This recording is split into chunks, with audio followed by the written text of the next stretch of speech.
Hello and welcome to another edition of Good News York. I am not here with Matt today. Matt, I don't know what Matt's doing. I think he's out ice fishing. Who knows what he's doing? I am alone in the studio, kind of. I have a very, very special guest. First, I want to mention Good News York brought to you by Ads on the Go. GetAdsOnTheGo.com. And you can follow us on all socials at Good News York, goodnewsyork.com. New episode every Monday through Thursday at 5 p.m. And you can follow me on all socials at Mike BTV. But who cares about me? I am so excited. As you can see, I've got the WWE belts here. No, clearly I did not win a belt in the WWE, and I basically stole them from my kid's toy box. And there's a good reason. I am joined today by someone who was long considered one of the most talented women in the independent ranks. She first turned heads in WWE during the inaugural Mae Young Classic in 2017, and her true breakout moment, however, came in the following year's Classic when Michin's gutsy performance in the quarterfinals earned chance of support from the WWE Universe, and their pleas did not go unanswered as WWE's COO Triple H offered her an NXT contract right on the spot after the match, and she will be featured as one of the WWE superstars at the WWE Live Holiday Tour right here in Syracuse at the Upstate Medical Arena at the On Center on New Year's Day, 1/1/26. The self-proclaimed Blasian baddie, Michin. Michin, Hello. how are you? I'm good. How are you? That was a crazy intro. I appreciate that. You know what? About 4 sentences in, I went, this is a crazy intro. But I feel like you've done so much. Your story is so great. I thought you deserved an intro like that. Listen, you have done so much in your career. I think you've wrestled in probably every circuit you could wrestle in. But I want to start all the way on the West Coast. You were raised in LA and you went to high school and college in Virginia, and during which that's when you started, I think at the age of 18, your professional wrestling training. So how did professional wrestling even come across your radar?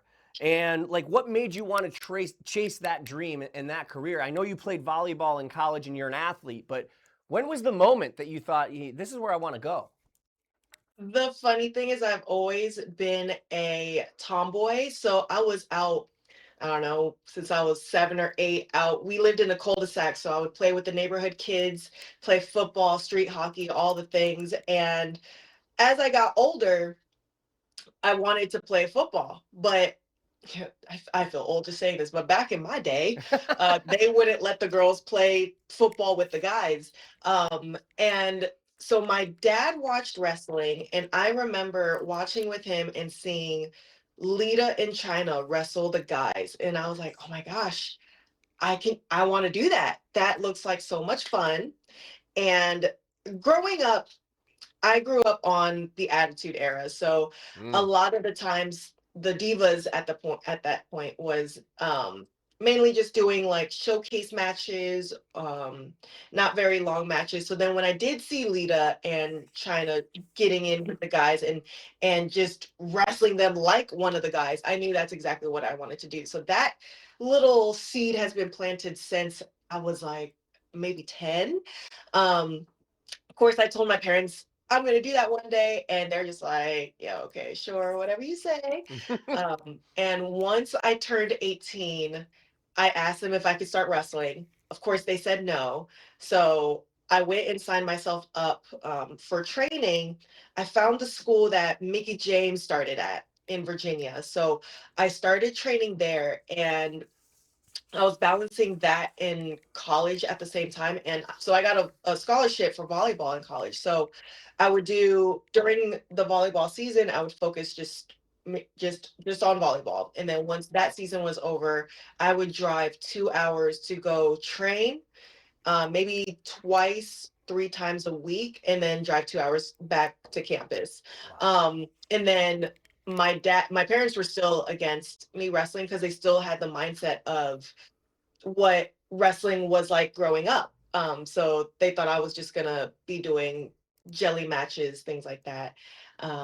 And so my dad pretty much just said, "You can do whatever you want. I'll, you know, I will support whatever you want to do as long as you finish college first. Challenge accepted. So I pretty much kept up with my college with the volleyball. And once I graduated, then I dove straight into wrestling pretty much full time. I was still living in Virginia, but I was doing a lot of loops going to Philly and New York, New Jersey, Detroit. So I was just driving to all these places during the weekend and then working a 9 to 5 during the week.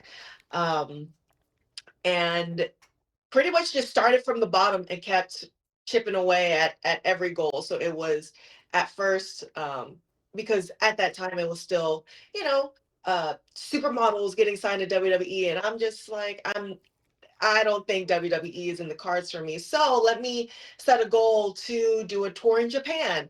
I do that. Okay, let me see if I can do anything with TV, like TNA back in the day. Okay, I did that. Okay. Let me see if I can uh do extra work for WWE and see if that's a thing. Did that. So I would just go from like one goal to the next until finally the big goal was, okay, you know what? I've done everything that I wanted to. Let me see if I can get signed to WWE. I did several tryouts and was told not right now every time. Mm. So I was like, okay, I guess I'll just be doing extra work for WWE, and it's cool. I got to work for WWE a little bit and I'm okay with that. And then kept doing extra work. They invited me to the Mae Young. Did the first one, had a blast. And then the second one comes around and in my head, I think I just had it where I'm like, I'll just, I've done everything that I wanted to. I'm happy with where I'm at. I mean, if I ever got to WWE on a contract, that'd be great. But I've done everything that I wanted to outside of that. So I'm just gonna go have fun, wrestle my friends, have a moment in WWE, and then go back to work on Monday. And so the second Mae Young, when the crowd chanted, I I, I remember with the cruiserweight tournament. I remember when that happened to Cedric. I was like, oh, that's so cool. Me and Cedric is my boy, so I'm like, oh, that's so cool. Like me and my friend, we get the same reaction. That's awesome. That's cool. And then the injury happened with Tegan. So Mm. me, Candace, a lot of us was helping Tegan, just getting her stuff together. Um, so I didn't even know Triple H went out to, talk to the crowd or anything like that. So when he agreed to sign me, I wasn't there and I didn't hear about it until cameras were in my face and somebody came up to me, and in my head, I'm just like, well, I don't know what I did, but I'm about to get kicked out. Let me get my bags, and I guess this is it for me in WWE. And that's when Hunter comes out of nowhere, and he's like, he tells me what happened when he went out, and for maybe 2 minutes, I legit thought I was dreaming, or like it wasn't real. It was so surreal to me. So it's a memory I'm gonna have for the rest of my life, and it's something that I'm going to cherish because I always tell everybody, if it wasn't for the fans, I wouldn't be able to be doing this now. I wouldn't be able to live my dream and accomplish the goal that I set out since I was 10. So I always am very thankful and grateful for the fans. Michin, that's an amazing story, and you couldn't see obviously, but I just got goosebumps because when you're watching WWE, you don't know where the line crosses. Where is this completely scripted or is this a real moment? Because you do see a lot of emotions and injuries with performers and athletes on the show. So you basically telling us that you had no idea about the Triple H thing makes it even more special. I mean, that's an incredible moment that not a lot of other wrestlers can say happened to them. Sometimes they find out by a phone call or in the creative meeting. So that's awesome. I do want to talk about the women's division because my daughter as well. She always said, "Dad, I want to play football." I said, "Honey, you you can play football, you know? And Mhm. so it's role models like you that show her, you know, she can do anything she wants. But I want to touch, before we get into the women's division, I do want to touch on, you know, you talked about it a little bit. You've gone on record saying that your father was very strict during your childhood due to his career. He served in the military before a career as an FBI special agent working in units for gangs and missing exploited children and cyber operations. That is wildly impressive. I'm the son of a cop, just a police officer, and that was intimidating for me and my friends sometimes. I can't imagine what that was like. Did his strict nature play a part in your development as an athlete and a wrestler? Very much so, Ah. very much so. Because even before volleyball, you know, I did taekwondo, I did several instruments, and every single time it was no matter what, do your hardest and never quit. So that was something like it was very militant as well in a positive way. So Mm-hmm. always waking up early, making sure that the house was clean, making sure after school homework is done before anything else, like no screens until all the homework was done. Um, no boys. Uh, had to be home when the street lights came on. Like it was very strict, but I think because of that now it's easy for me to, you know, a lot of people, I don't use one alarm. That's enough for me to get up and get my day started. Everything I do, I have an itinerary for. Once I wake up, I have an itinerary for the day to get everything that I need done early. So I have the rest of the day to just relax. But it also motivates me. Okay, I gotta, you know, even though I am with WWE, I'm living my dream. At home, I'm still working. So I have to go to the gym. Okay, I gotta make sure that I eat this. Um, make sure that you know the bills are paid, make sure pretty much my dad has helped me become the professional that I am now, and to have that mentality of never quitting even if they say no, to still pursue after the dream no matter what anybody says. um so I do think my dad, in growing up the way that we did, there were good parts and bad parts, but I appreciate every part because it shaped me to be who I am.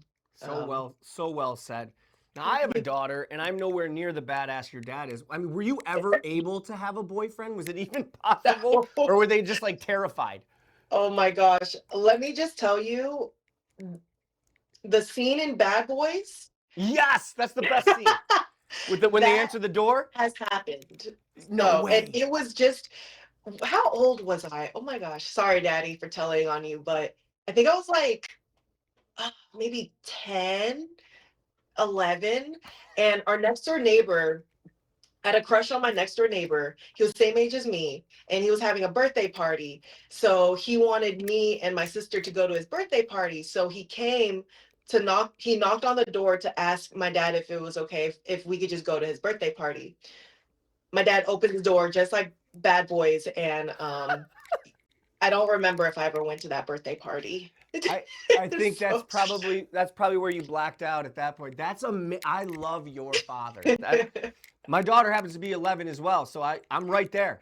oh And my I would do the same gosh. thing. You just talked about it too. You have an extensive background in Muay Thai and Taekwondo. When Mhm. did that kind of on the timeline? Where did that come about, or when did that come about? And do you incorporate it into your pro wrestling career?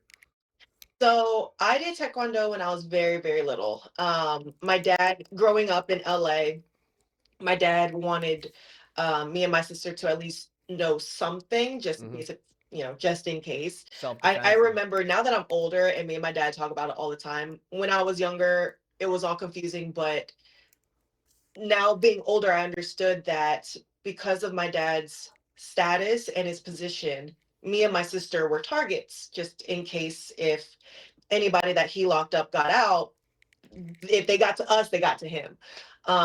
So he was very nervous about us being by ourselves, or like pretty much, yeah, just not having him around, just in case we got kidnapped, because he's Mm-hmm. dealt with a lot of kidnapping cases as well. Sure. So Yeah. he wanted us to make sure that we at least knew something. So we were put into Taekwondo very young.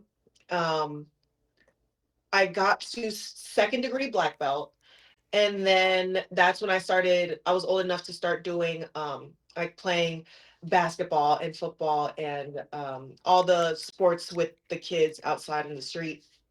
And then I didn't get into Muay Thai until I moved to Orlando, which was about like 2013. So I did Muay Thai for a couple years just for fun. I never wanted to compete or anything. I just wanted to do it for fun. So I do incorporate a lot of leg movements, kicks, um, more of that style in my independence and in my current repertoire now. Mhm. I because I trained pretty much. I trained in Japan. Um, I did a little UK tour. Like I trained in the UK. Like I did a lot of other different. I like to learn different styles, so I'm kind of hybrid now where, if I'm wrestling Naya, okay, I could pull out my high flying and quick moves, or if I'm wrestling Candice, then I'm going to pull out my power moves. And then if I'm wrestling the Joshis, I'm going to pull out my kicks. So I'm able to change up my style depending on who my opponent is. Yeah, and I'm assuming it probably helps on the defense as well, on how you can take a fall, on blocking, things of that nature as Mhm. well, right? Oh yeah, Yeah. Taekwondo from the jump taught me how to take a slam for sure. Yeah. And by the way, thank you for saying Muay Thai, because like a typical upstate New York white man, I was like, oh, it's Mai Tai, like the drink. I didn't know it was Muay Thai. Muay Thai.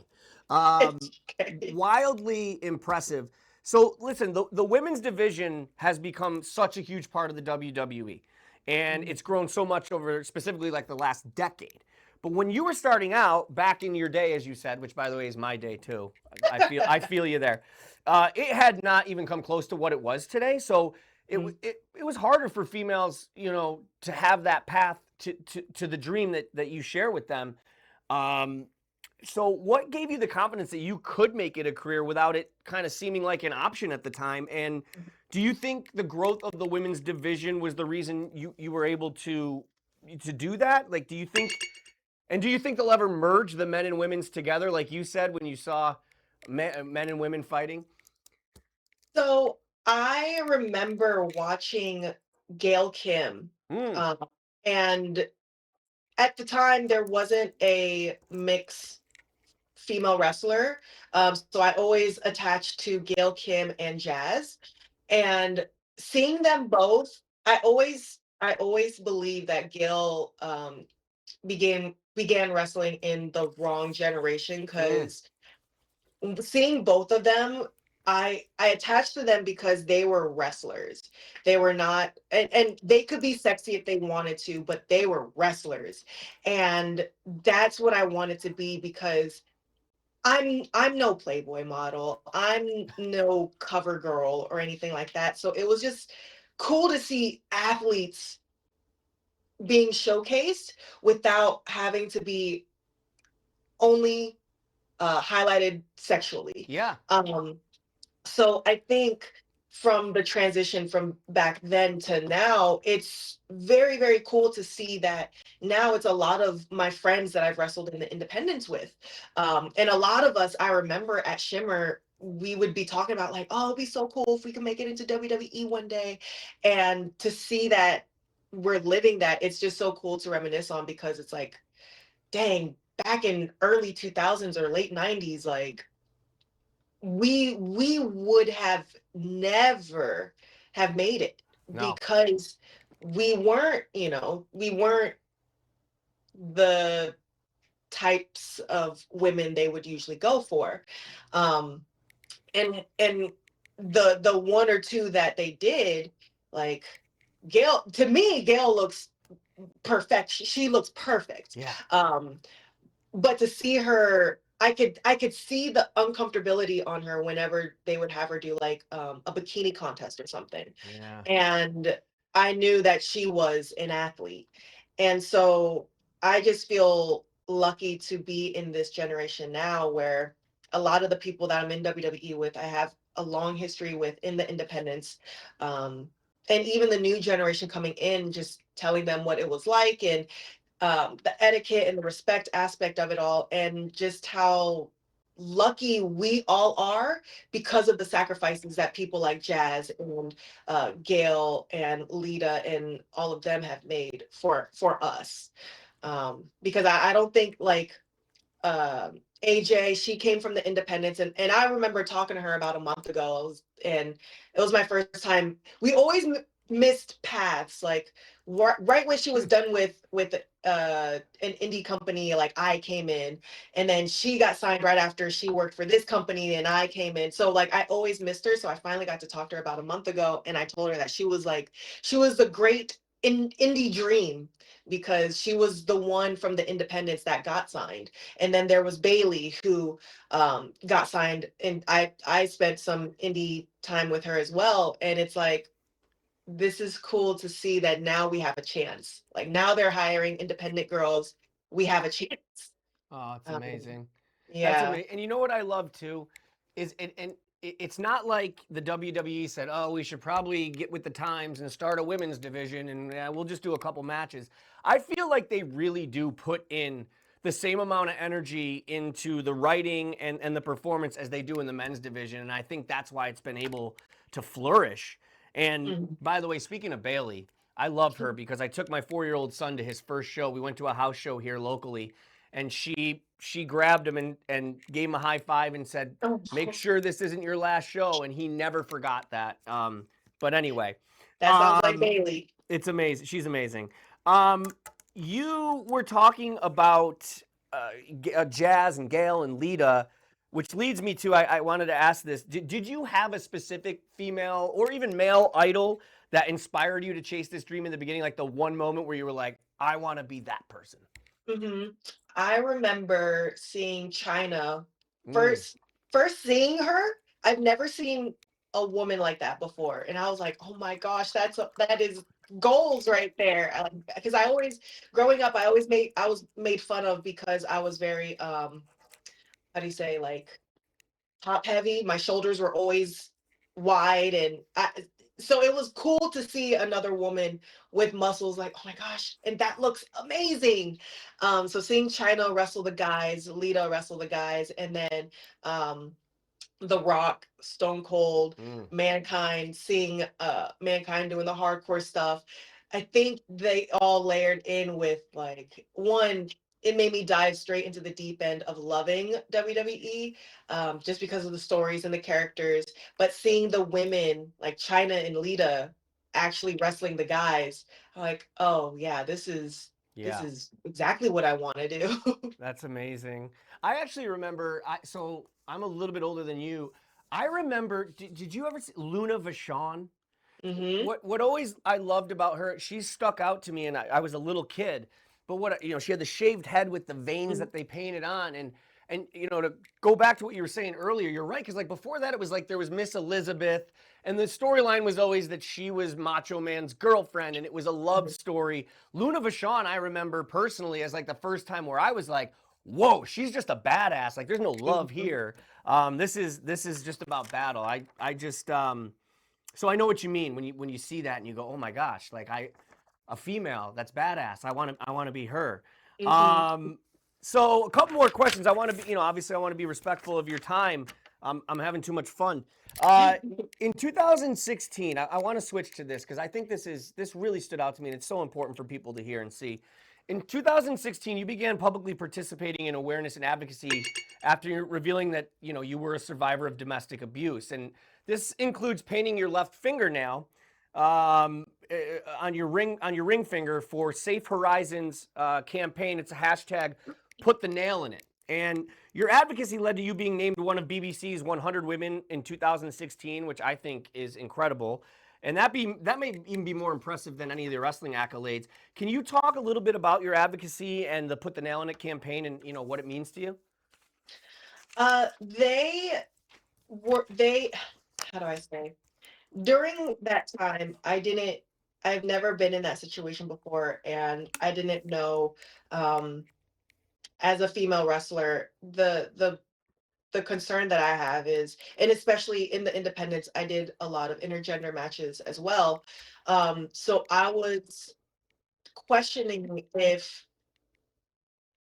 this is what I signed up for, or if this, how am I going to go about, one, getting out of a situation, but two, um, I didn't want to be silenced. And I knew what motivated me to talk about it was I would talk to my other female wrestling friends that also do intergender wrestling, to ask them, like, hey, like, if this happens in the ring, but then if it happens at home, like, what is that?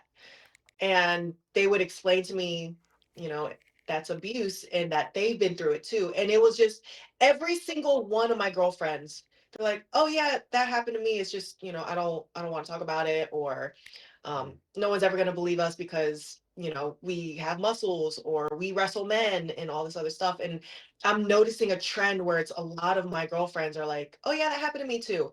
And I'm like, this is not okay. So I wanted to talk about it. I didn't know how. And my good friend now, Brian, who worked at Safe Horizon at the time, started seeing, like, reading in between the lines of my cries for help. Um, so he reached out to me and was very professional, and pretty much gave me the guidelines on how to get out, how to heal, how to talk about things publicly. So he I have a soft spot for Safe Horizon and Brian, because he was the one to reach out to me and noticed the little things that I was tweeting and talking about, and reached out, and I felt comfortable enough to talk to him about everything. And to this day, he's one of my closest friends. He's wrestling now, which is awesome. But it was something that I felt that I needed to talk about because it was just way too common in wrestling. And it's difficult to navigate. And being someone that did intergender wrestling, it's like, how am I supposed to talk about the difference between intergender wrestling and abuse at home? And the main thing, which Brian, like, reiterated, is consent. Like, anytime I step foot in the ring, I'm consenting to wrestling. I'm not consenting to being choked in my in the kitchen, you know. So that, I think I was motivated by hearing everybody else's story and wanting to be the first step forward into my other friends being able to heal. And if they wanted to talk about it, they're welcome to talk about it too. But I wanted to let those that's too scared to talk, or um, don't know how to talk, to let them know that they're not alone and that it's okay to talk about it and do what they can to get out. And there is help available. Um, You so gave that was important for me. you gave me goosebumps again. I mean, that's real life stuff. And I think, and obviously, I'm not diminishing any of your career accolades, but I think you and I both know that self fulfillment wise, I would imagine that must be so fulfilling for you to be able to have a platform to do this. And, you know, and thank God for your colleagues that kind of showed you, like, hey, you're not alone. You Mm. know, maybe you wouldn't have been able to speak out, you know, because you would have been too afraid. And they showed you, like, hey, I've been through it too. And now you're paying it forward and showing other women that it's okay. And I just want to thank you for that personally, because I think it's amazing. Thanks. And if you weren't amazing enough, by the way, this was like a little, I don't know, tidbit got thrown in at the end. You are proficient in sign language. I Probably not apparently, now. I haven't done it in a while, so because probably not now. okay, because it says you worked as a captionist for the deaf and hard of hearing, and I think you were inspired by a former partner of yours that was hearing impaired or deaf. Can you talk a little bit about that? I think that's awesome. Thank you. Yeah, I dated somebody from Gallaudet University, which is a deaf and hard of hearing school in DC. My school played his school for volleyball, and that's how we met, was at the volleyball games, and I knew no sign language. So for the first couple months, it was just like writing notes to each other, and then he started teaching me sign language, and then I picked up on it. And I spent a lot of time at Gallaudet as well, so I was able to really be immersed into that into that lifestyle. So it helped me really understand, and I picked up on ASL super, super quick just because I had to. Because I had several friends there. I had my ex-boyfriend at the time there. So to me, I'm like, I would rather learn your language than having to make you write notes all the time. Like, let me learn so it will be easier to communicate for everybody. Um, so it's really cool. I still love Gallaudet. I love that there is a school for the deaf and hard of hearing in DC, and I'm glad that I got to learn ASL and be a part of that culture. Man, so you've got big muscles, but you have an even bigger heart. That's just amazing. I was gonna ask you to sign something like a promo, like Mike, you're the coolest host ever, but you're a little out of practice, so I won't make you do that. Okay, cool. I'm like, I can spell Mike. Okay, I'll I'll I can take it. spell your name. I'll take it. That's about it. Again, It's been years. just a couple more questions. Something that just came up while you were talking, I wanted to ask about. You know, there is an element of acting in the WWE.